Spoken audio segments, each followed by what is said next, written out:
guys, it's Mama Rose and I'm back with a video. It's summertime mga beshi. Ito na nga, nag-decide kami magpunta sa Morong, Bataan. At nandito kami sa Amelia's Beach Resort. Tingnan nyo naman guys. Bagong-bago ang resort na to at napakalinis. Halika, samahan nyo ako sa loob. Itutour ko kayo. Ayan, pagbukas nyo.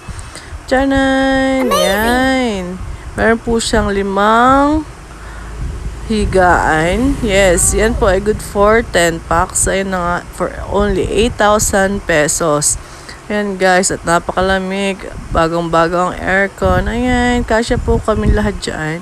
Tignan nyo naman guys, sa loob, kitang-kita nyo ang mga kids sa labas dahil nga naka-glass door, glass window, lahat glass, charot. Kaya nakakitang-kita nyo sila sa labas. At syempre, ang mga bata ay enjoy na enjoy. Talon dito, talon doon.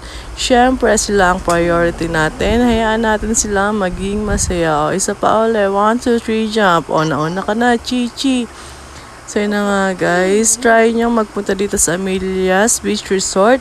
Highly recommended, super linis talaga at mabait si ate at si kuya. At yan, sa paglabas nyo ay magpupunta tayo na sa beach. Ayan guys, diyan po ay medyo hindi pa yung beach nila paglabas, pero lalakad kayo pa kaliwa para marating nyo yung beach talaga na mapapaliguan natin dahil dito sa kanilang tapat ay madami pang bangkang naka-park.